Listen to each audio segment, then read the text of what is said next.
Hey, my name is Zach. I'm the lead pastor here at Restore. And at our church, we talk a lot about wanting to be a part of restoring faith in Jesus and the church. So we want you to know, wherever you find yourself on your spiritual journey, whether you're deconstructing or reconstructing, whether you're disentangling, doubting, rebuilding, no matter where you are, we want you to know that you are not alone.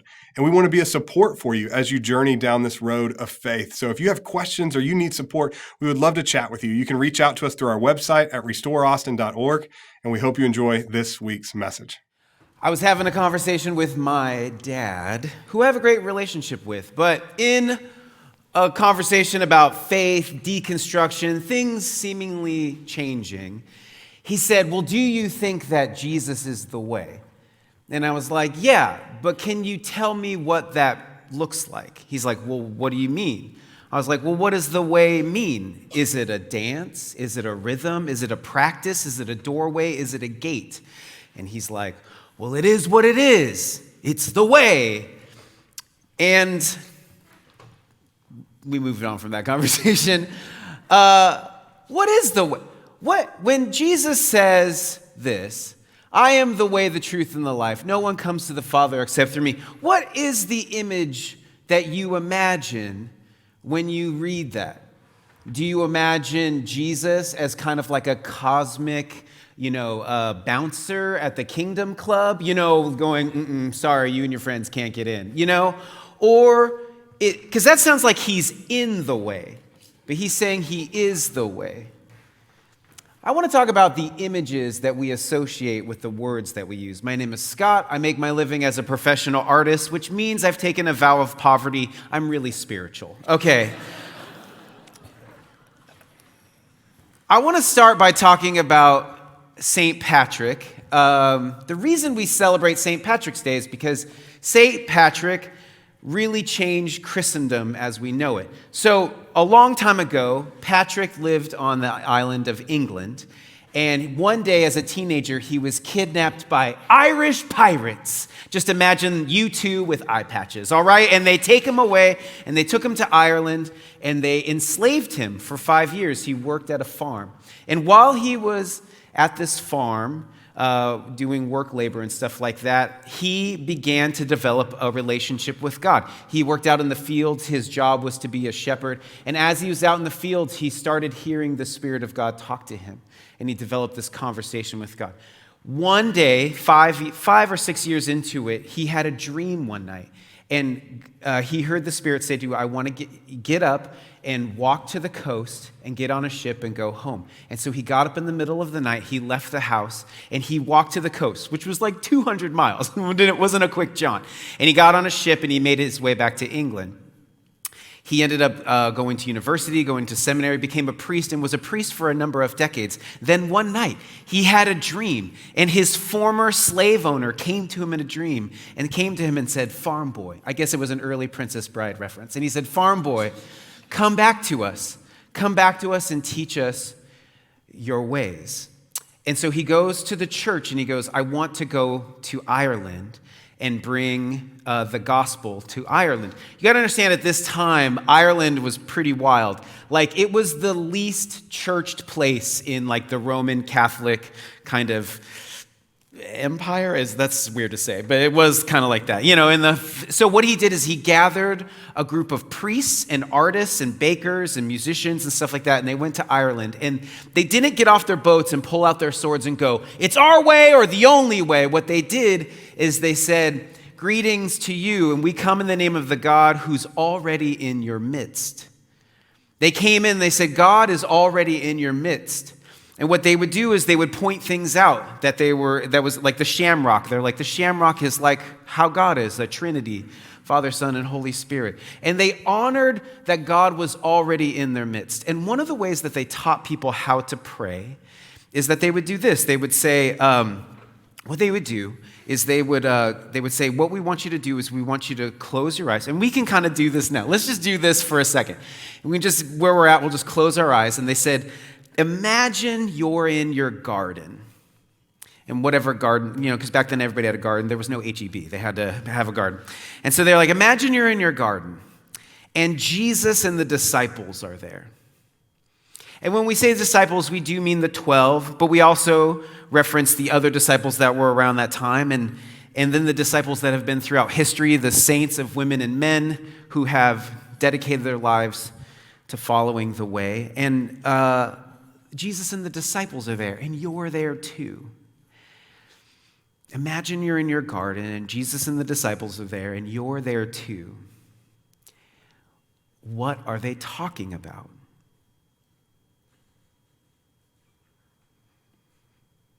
And this is how they would teach people how to pray. If you need to stay in that for a while, please do. But what is happening in that situation? What is happening to us while we're doing to that?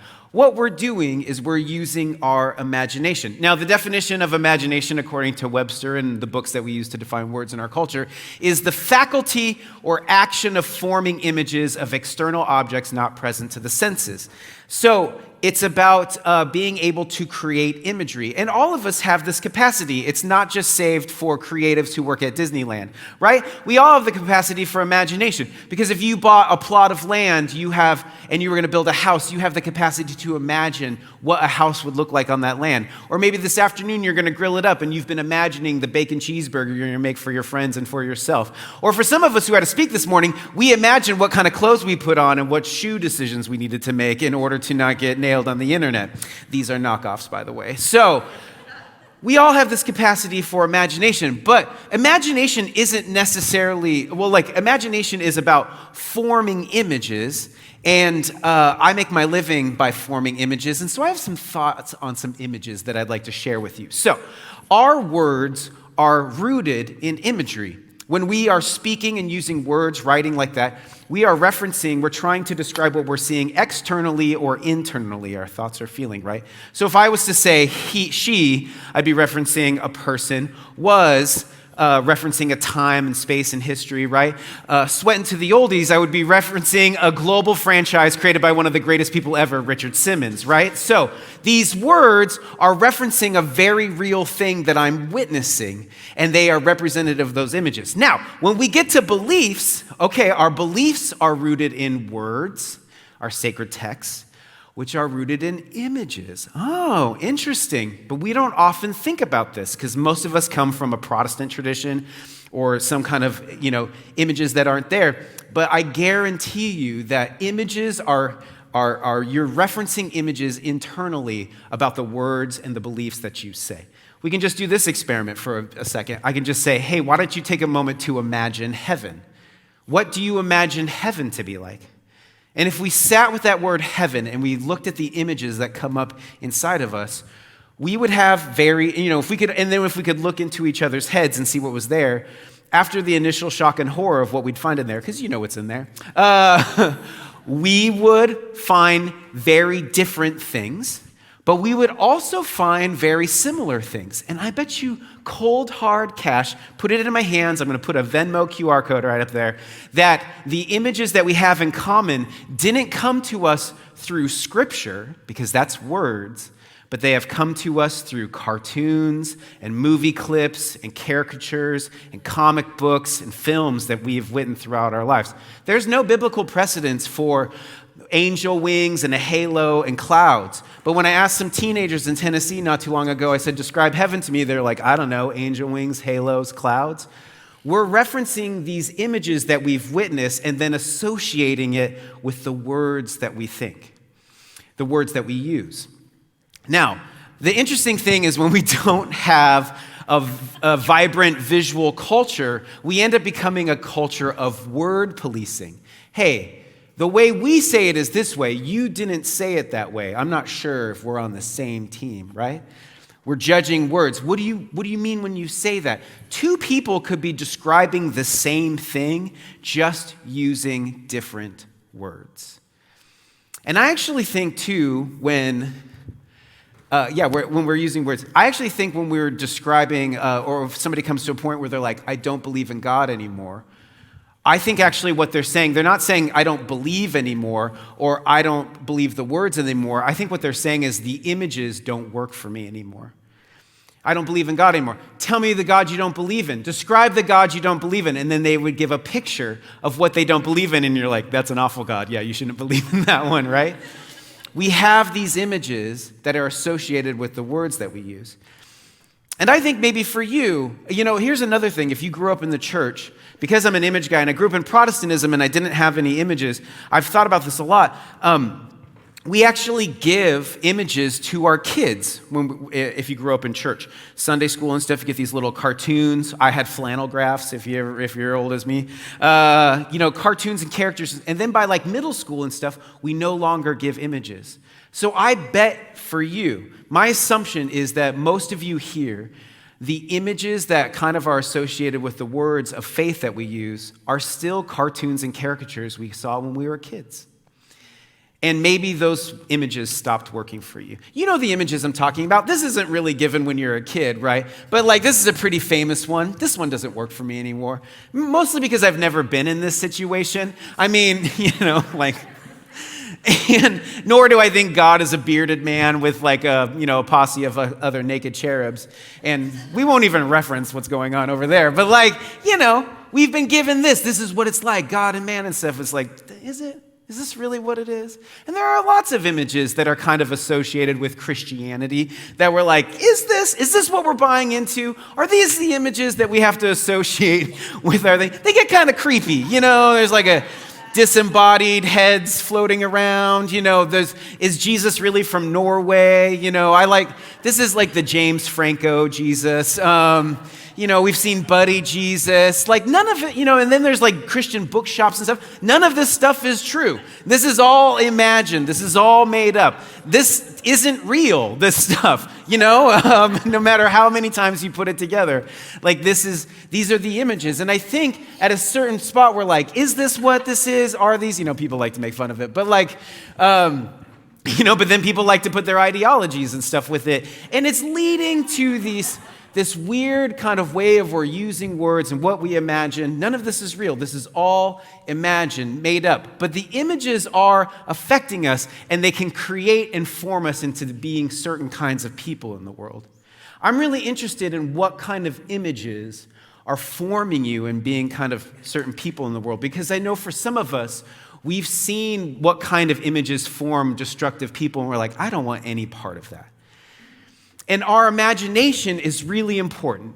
Imagination isn't necessarily the images themselves. Imagination is the faculty or action. It's the space inside of you that holds these images. What kind of images are you holding in there? Because what images you decide to hold in there are going to lead you into a certain kind of future. I'm a creative artist. I'm a haunted person. The reason I'm an artist is because I'm a haunted person. Because every day things come to me and they're like, make me. And I'm like, I can't. I'm driving right now. And they're like, make me or we'll go away. And I'm like, don't go away. Okay. And I pull over and I pull out my sketch pad. And I'm just trying to release the haunting, right? I am given these images and stuff. But as an artist, there's this interesting thing where I'll see a certain future that'll come to me and I'll be like, oh, I'm being invited into that future. And then my work is to bring all those things together to live into that future. So then, from my experience, imagination is what kind of future are you going to live into? Because imagination leads us to our greatest achievements, but it also leads us to our greatest atrocities. It took imagination to figure out how to put a human being on another planet. It also took imagination to figure out how to systematically destroy a group of people.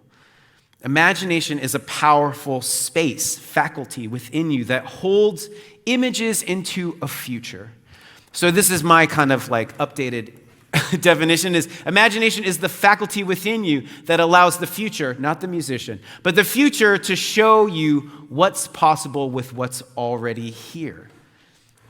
Because the thing as an artist is that I'll be shown a future, but then I have to go around and go, okay, where are all the things to make that future a reality?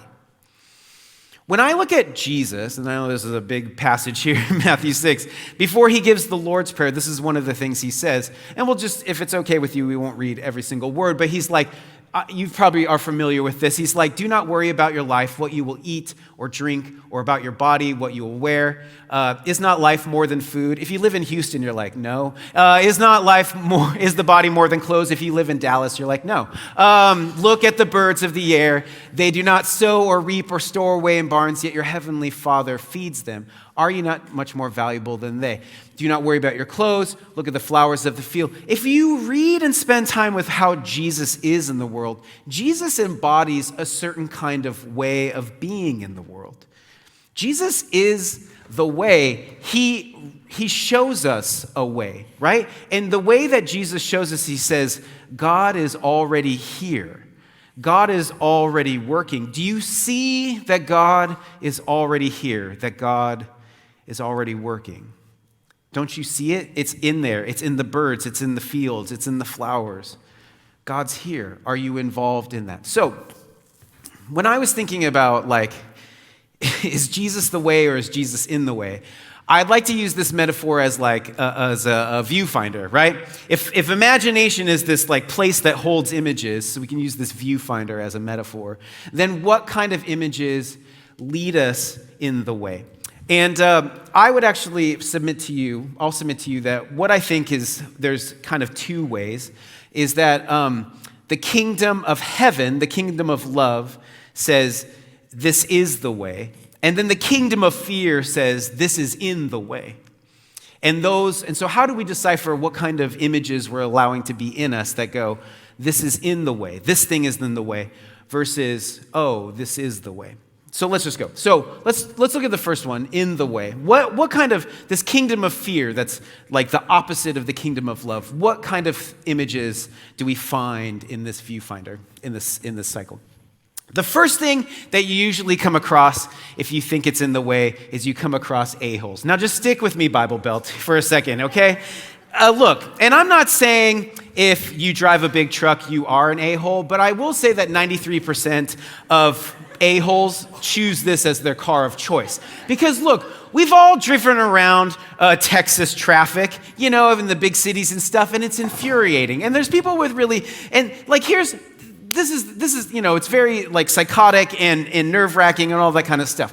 But have you ever been driving somewhere that you've never been before, you're not quite sure, you don't have it all memorized and stuff, and then like you make a small traffic infraction, you know, because you're just like, oh, I didn't know this lane merged. And this happened to me one time. And I was like driving, and all of a sudden the lane merged, and I was like, oh no, I gotta get over. And I happened to be really close to a giant truck. And I made this mistake. And apparently the person in the truck was the Batman of the interstate, the Dark Knight of Justice, enforcing all the traffic rules. And then just immediately he's like, right behind me. And I was like, I literally like waved my hand. I was like, I'm so sorry. I made a mistake. I didn't know. I'm so sorry. And he's like, no, you must pay for your sins. Lights flashing and stuff. I like pulled over. I was like, no, you can go by me. Surely I made a mistake. Surely you have other things to do. You don't need to spend here. And he's like, I don't. I can spend 15 miles following you. I have nothing else to do but be mad at you, right? This is what driving in modern society is like. We're so angry. We're so angry with our cars. How did we take the most kind and loving Jeep Wrangler, which has like these doe eyes, and it's like, are we gonna go on an adventure today? And how did we turn it into something that's like, nature, no, we're gonna roll all over you? Sorry, I get a little.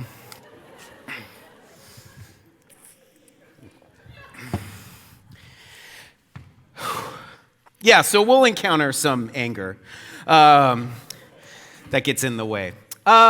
Secondly, them, kind of a carryover of the first one, but them is any person that you've never talked to, met, sat at their dinner table, visited their country. You know, someone you've never met before, but it's the them. You know, you didn't grow up with a dad who has a turban, but when you see a dad with a turban, you're like, what's up with them, right? You didn't live in this part of the world and do these customs and stuff, but when you see those customs, you're like, what's up with them, right? And if there's ever a problem or feel, you know, like you're having a problem or tension and stuff, it's probably not you. It's most likely them. They're in the way. My body can feel like it's in the way. We have some friends who have a family house in Southern California, and they let us use it for a while. And my son at the time was 8 years old, and he was out in the waves playing, and he met some town kids who were like a little bit older than him, and they were playing and stuff, and I was like, I'm going to go make sure these kids are okay. So I'm like wading out in the water to see them, and I hear one of these town kids say to his friend or something. He's like, dude, is that your dad? And now look, I understand that I am a dad, and I understand that I am a man in his 40s, but the thing about getting older is that you kind of always imagine yourself, or you feel like you're that 15-year-old version of yourself in there. And often you don't really know what you look like on the outside. But in that moment, I was like, oh no, I have a dad bod. This is not what I look like. I think I have a picture from that day. Yeah, it was something like along the lines of that. Sometimes this beautiful, magical, biological masterpiece that we're in, we've been often told that it needs to look a certain way, and that's mostly been from advertising and marketing and things like that. But we can often go, you know what, this isn't the way that I thought it would be, or it's not working. This feels like it can be in the way. Love is in the way. Oh man, it makes me want to throw up in my mouth a little bit, but we're coming up again on another election cycle. Oh no, and it's kind of always there right now, but what happens in an election cycle is that the tribes start to rise, this tribalism, and there's two sides, right? And they're going to duke it out. And there's a spectrum of tribalism. And the thing about tribes is that tribes' highest value is their own self-interest. That's what they're trying to get to, their own self-interest. And the thing that's in the way of self-interest is love, because love is self-emptying and selfless. In order to accomplish self-interest, you have to kill love. Something has to die. And whether it is an unwanted pregnancy, or whether it is an unwanted family from another country escaping persecution, that is in the way of self-interest. And so love is in the way. And then finally, reality. Reality feels in the way sometimes. I am a person of faith, and I'm an adult, and there's two ingredients to every conversation as like a person of faith and an adult right now that happens in my life. And one is, what's your Enneagram number? 4, surprise. And 2 is, what are you watching? Oh, what are you watching right now? We are in an age of so much content, and it's great. But no, I haven't seen season 3 yet. You know what I'm saying? And we're taking in all of this storytelling and content, and it's great and stuff. But don't you ever feel like when you turn it off and you kind of sit with your own reality, it feels a little less great? If you took me and threw me up against a wall, I wouldn't smash the bricks and then get up and go, assemble. I nick my elbow on a table and I'm out for the day. My reality's a little less glamorous. My life doesn't feel like an 8-part series with a nice narrative arc and a secret surprise ending that makes me want to wait a year for the next season. Reality can sometimes feel like just showing up every day to the mundaneness and responsibility of life. Sometimes reality just feels like it's in the way. The thing about a kingdom of fear that sees certain things in the way is that it always leads to destruction. It leads to destruction because it's either a destruction of someone else, or a destruction of something else, or even a destruction of your own self. Because all of these things we'll find in the way. And then we have Jesus, who points to this other kingdom of heaven. He says, oh, I missed a slide. So Kermit's Indiana Jones. Then what do you know? What do you know what's going to happen next? There's supposed to be the kingdom of heaven in there. Sorry, that slide got left out. Jesus points, says the kingdom of heaven is at hand. It's in our midst. It's actually inside of you, right? So there's this kingdom that Jesus is pointing to. And so what are the images that invite us to seeing that the kingdom is right now, that it is the way? And I would like to say that the first thing is this. This is the way. I know it's a Mandalorian reference now, but this is the way. This. When I was growing up, there was a couple shows that really affected me that I think backed up this idea of that this life is the way. This is where we'll find God. And one of the shows was the show, The Muppet Babies. Now, I don't know if you remember this show, but it's basically the Muppets as babies. And they're in this like nursery, and they're doing all this stuff with imagination and things. And what this show taught me as a kid, it was like, hey, they're doing all these fun things and stuff, but they were in this playhouse, and then Nanny would walk in and be like, you guys okay? And she's like, yeah, and they're just hanging out on a couch. But that couch actually was like an X-Wing, and their nursery was actually the Land of Oz. Everything around them was what was inviting them to engage their imagination. The second show was a show called MacGyver. Now, you might not recognize it here because it's the soundtrack that was really awesome. Because if you don't have the music playing, it just looks like a guy doing a bunch of stuff. Like he's tying, he's putting it in, he's picking it up, he's pulling it out, he's jiggling it, rolling it, whatever. But then there's like the timer and then the big explosion, which never ever happened there was never an explosion that big in the show. But MacGyver was a guy who worked for some secret organization, and he had a mullet, and often he found himself in front of an airplane or eating an ice cream cone with that mullet. And he worked for a secret organization that was like trying to solve problems. And what the show was is that MacGyver would end up in a situation where he had a problem that he didn't know how to solve. And he would look around reality and he would go, bottle of chlorophyll, a rope, a battery, duct tape, and then he would make like a rocket ship and fly out of a room. It was something like that. And what it did is these two shows kind of helped me see that everything around you, let's see, there we go. Oh, is there one that says oh yeah, who else? That was that one. It says, you will be given everything you need to accomplish what you've been asked to do. Is there a slide for that? Are we out of slides? Oh, you didn't put all the rest of the slides in? Wow, this is going to be a real fun one then. Oh, that's okay. Okay.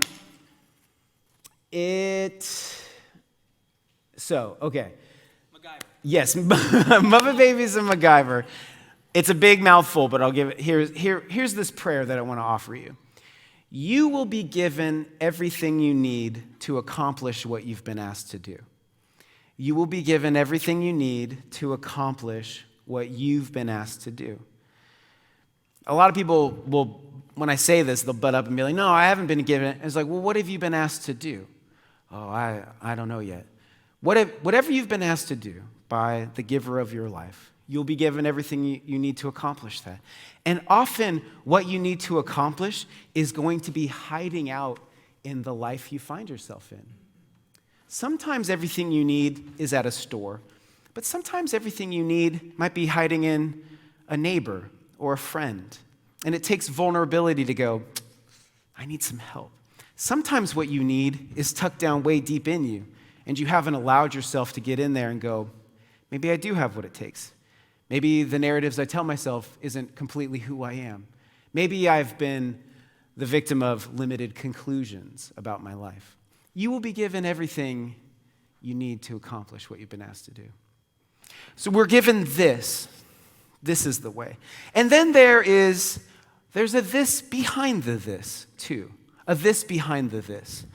There's this story that John writes in his book called John about Jesus, where they bring this woman who was caught in adultery, apparently by herself, because they never bring the man. But they throw her down in front of everybody, and they're like, by our law, we have the right to stone her because she's committed adultery. Teacher, what do you say? And then Jesus doesn't say anything. He actually just gets down and he starts moving the dirt around. And they're like, what do you say? And then he finally looks up and he's like, if you're without sin, throw the first stone. Pretty familiar with this story, right?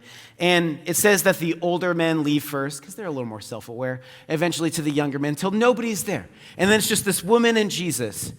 And he says to her, woman, where have your condemners gone? And she's like, they're not here. They all left. And he's like, I don't condemn you either. And I've heard this passage most of my life because I grew up in the church, and I'll hear preachers expound on this like, what did Jesus write in the dirt? Maybe he wrote the sins of the people there, or maybe he wrote the 10 Commandments or something there. But I would like to submit to you that what he wrote was really important to the story. It would have been written down. But what was written down was that he moved dirt, which I think references the first story about a giver of reality who creates all things and then takes the dirt, which is just the elements of the universe, and makes a form. But what gives that form life is not the dirt and the elements of the universe itself. It's something hidden, something secret. The word is ruach, a spirit, a breath, a wind, and breathes that spirit into that dirt and creates a person. And I think in that moment, Jesus is like, do you see this woman? Because you just see this, but you don't see the this behind the this. There's a deeper this behind the this. Do you have eyes to see that? Do you hold that image when you look at everybody? There's a great Vietnamese monk named Thich Nhat Hanh. He passed a couple years ago. But he has this great practice called the practice of interbeing. And he would do this thing where he would say, I have a piece of paper. He would say, see this piece of paper? Can you see the sun in this paper? Can you see the sun in this paper? Because it takes sunshine to grow trees that are then harvested and made into paper. Can you see the sun in this paper? Can you see the rain and the clouds in this paper? Because it takes rains to fall to grow the trees, to harvest them, to make the paper. Can you see the lumberjack in this paper? Because it takes somebody to get the trees and to process it. Can you see the parents of the lumberjack in this paper? Because it takes two to make a thing go right? Can you see? Because if you look deeply into everything, you will see the this behind the this. You will see the deeper connections of all things. And then finally, everyone is the way. This is not my story. This is a story that was told to me by a good friend. Her name's Joan. No, not that one. Go back to everyone. Thank you. Her name's Joan. Joan is a delightful septuagenarian who spent her career being a nurse, ended up doing hospice care, eventually retired, and then became a painter. And we met because we're both in that club. And Joan told me the story that one day in a parking lot, we were putting our paintings away in our cars, and Joan grew up when she was really, really young, her mom and her dad moved from St. Louis to Tacoma, Washington, which is this little city south of Seattle, Washington. And after a year of being there, Joan's mother got a terminal illness and died.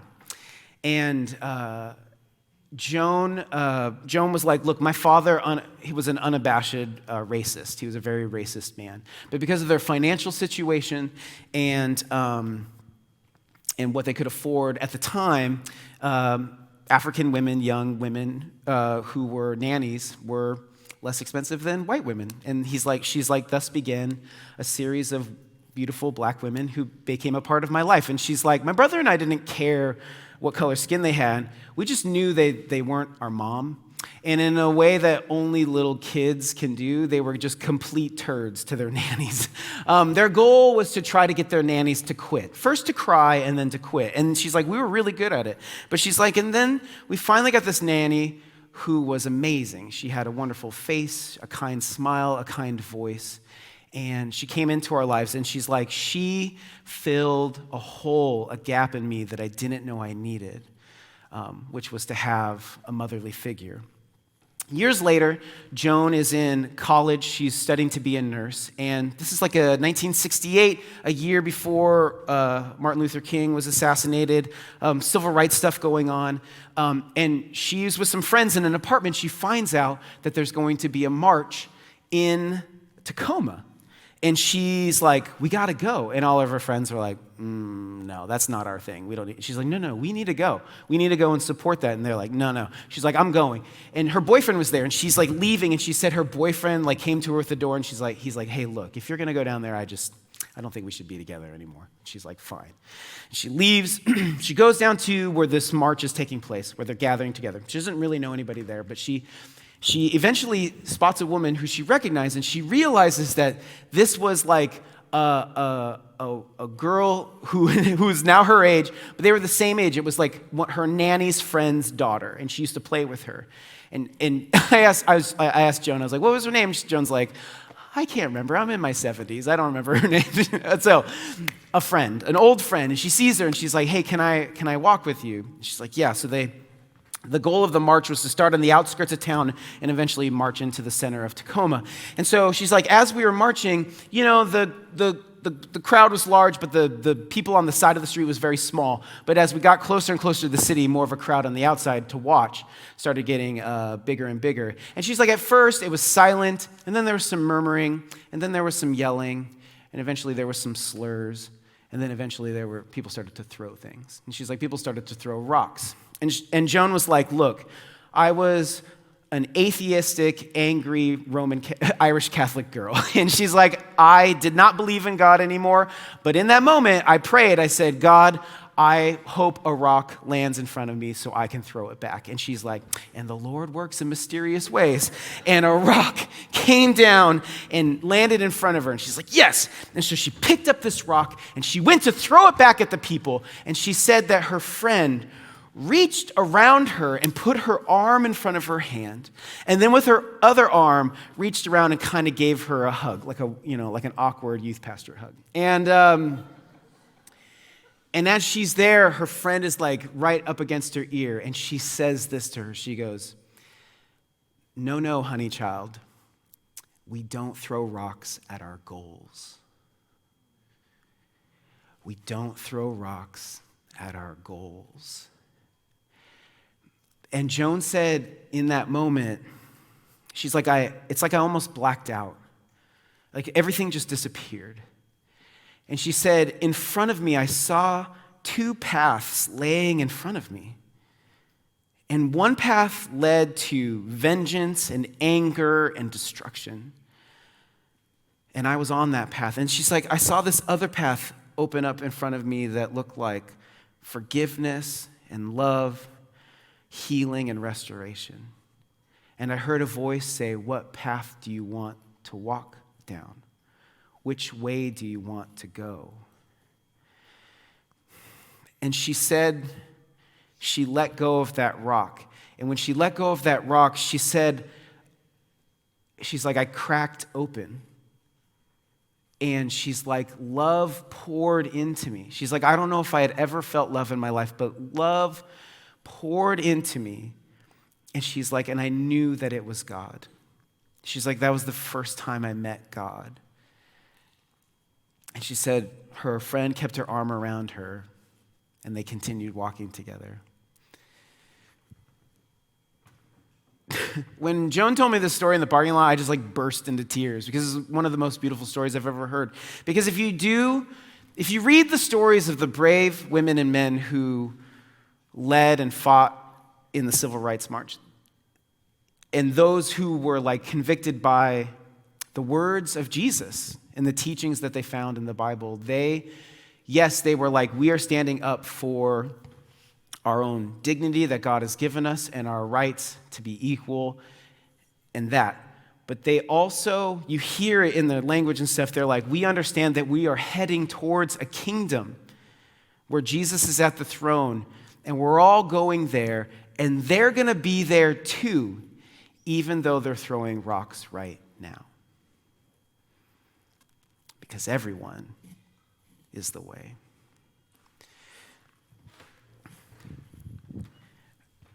I think a lot of us feel that church in some ways is changing. There's been a big revealing. We've uncovered a lot of things that needed to be uncovered, some real racism, misogyny, sexual abuse. It was just funny because Jesus says everything that's in the dark will come into the light. But then people are like, no, we can still hide. And we know that it's changing in some ways, but I'm not worried about it. I'm not worried about it because every church was different in 1681 and church will be different in 2281. But I'm not worried about it because I'm not worried about because Christianity started as a joke. Christian is a joke. Do you know that? These early followers in front of a king, and they're like, what are you guys, little Christs? And they're like, that's funny. That's what we'll call ourselves. That's where Christian came from. It just means little Christs. We should ask each other, are you a little Christ? Because the first name of the church was the way. It was about following a way. It was about seeing that Jesus was the way, and he invited us into that way. I want to offer you just an invitation to practice imaginative prayer. If there's maybe it's a spiritual practice you've never really done. It's not hard to do. Whenever you have a time, for me, I have little kids, so I have to get up really early in the morning to get a space or sometime. But if you have time, find a passage of scripture is really helpful, or if you have an image of something that's really excavating you well, you want to do that. But take scripture and read that passage, and then spend some time with your eyes closed and imagine yourself in that scenario. Imagine yourself in that place. And you'd be surprised when you find, and look around. What does it smell like? What does it sound like? What's happening? Where are you? Who are the people involved? Just spend time being in that space. And you will be surprised the images that you will be offered in the faculty of imagination that's been given to you. And it'll form you into living in a way, into a future that we're headed towards. May I pray for you?